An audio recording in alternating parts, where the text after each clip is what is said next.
बिस्मिल्लाहिर्रहमानिर्रहीम। अस्सलामुअलैकुम वरहमतुल्लाहि वबरकातुहू। उम्मीद है आप सब दोस्त खैरियत से होंगे। दोस्तों, आज आपके साथ मैं पेट को साफ़ करने का एक बहुत ही कामयाब फार्मूला, एक बहुत ही कामयाब दवाई आपके साथ शेयर करूंगा। जिनको पेट में जो सा है यानी कि मोशन खुलकर नहीं आता, उसकी वजह से जिस्म बोझल रहता है। इसके अलावा कब्ज़ का मसला हो जाता है। मोशन खुलकर ना आने से, पेट की सफाई ना होने से मैदा में गैस बन जाती है, सर दर्द करने लग जाता है और बाज़ औक़ात बीपी भी हाई हो जाता है। दोस्तों, सिर्फ पेट साफ़ ना होने की वजह से जिस्म में बहुत सारे मसाइल पैदा होते हैं। इंशाल्लाह आज की मेडिसिन से आपका ये तमाम मसला मुकम्मल ठीक हो जाएगा। दोस्तों, आपने आधा किलो लेनी है गुलकंद। गुलकंद आप एक पाव ले सकते हैं या आधा किलो, जितनी मकदार में लेनी हो।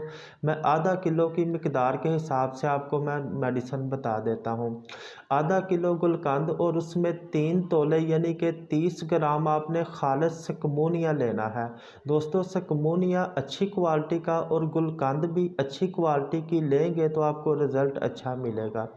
सकमूनिया को आपने बारीक किसी चीज़ में पीस लेना है। उसको बिल्कुल पाउडर करके आधा किलो गुलकंद में आपने मिक्स कर देना है। दोबारा नोट कर लें नुस्खा, आधा किलो गुलकंद और इसमें 30 ग्राम यानी कि 3 तोला सकमूनिया।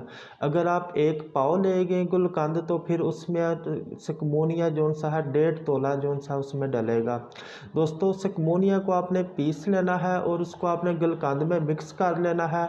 1 से 1.5 चम्मच जो सा है आपने रात को सोते वक्त नीम गर्म दूध के साथ आपने खा लेनी है गुलकंद सकमूनिया मिली हुई।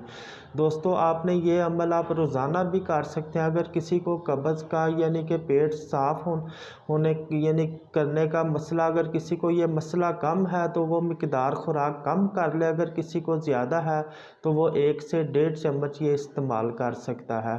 दोस्तों, इस अमल से आपकी ये पेट साफ़ भी हो जाएगा और अब इसके साथ जो उनसे मसाइल हैं वो भी ठीक हो जाएंगे। दोस्तों, अपनी दुआओं में याद रखें। इजाज़त दें। अल्लाह हाफिज़।